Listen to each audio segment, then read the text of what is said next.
Welcome to Nasdaq Trade Talks. I'm Jill Malandrino, global markets reporter at Nasdaq. Joining me is Mark Travis, CEO and president of Intrepid Capital, to discuss if small caps still have some value following the run they have had since the fourth quarter, and some sector themes and ideas to support the thesis. Mark, it's great to meet with you. Welcome to Trade Talks. Thanks for having me, Jill. Glad to be here. All right, and Mark, the million-dollar question: are you still seeing value in the small cap space? Will we continue to see outperformance there? Well, I think there's still catching up, Jill. I think everybody's familiar with the FANG and the success of the very few large cap equities. And I think the market's starting to broaden out really about the time of the election. And we've certainly seen outperformance in the Russell year to date versus the S&P and even the Nasdaq. So, it's a big universe out there. And I think people are starting to discover some of the attributes of some of these wonderful businesses that are growing, unlevered, and free cash flow generating, which is things we've always looked for in Intrepid Capital. Let's take a look at some sectors and stocks. One area you're looking at is cannabis. It's interesting. I like to joke, Jill, that even though I'm a Florida-based surfer and have been all my life, I was also asthmatic, so I never really participated like many surfers. But I think what you're seeing, particularly in my home state, is a rapid rise in medical licensed individuals for, back pain, anxiety, stress, and what have you. And, so Florida currently is medical use only. I think today there's probably 500,000 licensed medical licensed users in this state. But that's certainly rapidly changing.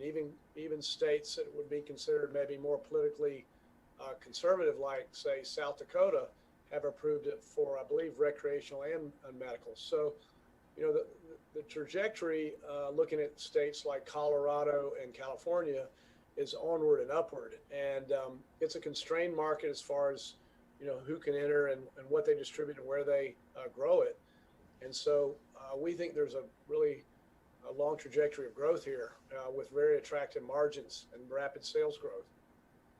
And Mark, part of the recovery, of course, is the strength in consumer and pent-up discretionary demand. What are you watching there?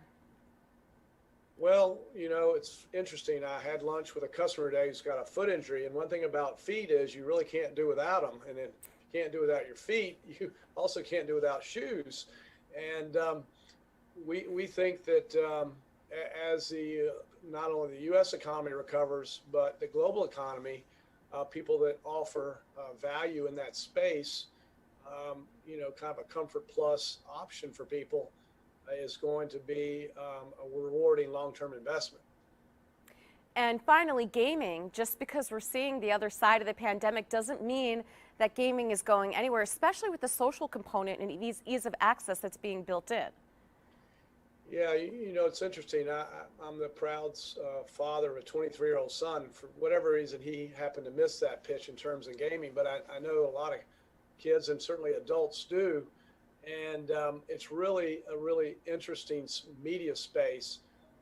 It certainly drew the attention of people this time last year because you could obviously stay indoors, quarantine, and participate, and even communicate socially across those networks.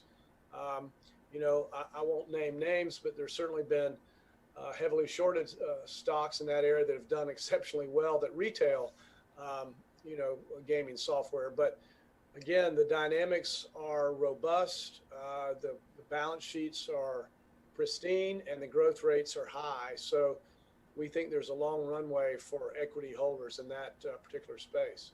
All right, Mark, appreciate the insight. Thanks for joining us on Trade Talks, and thanks for joining me. I'm Jill Malandrino, global markets reporter at Nasdaq.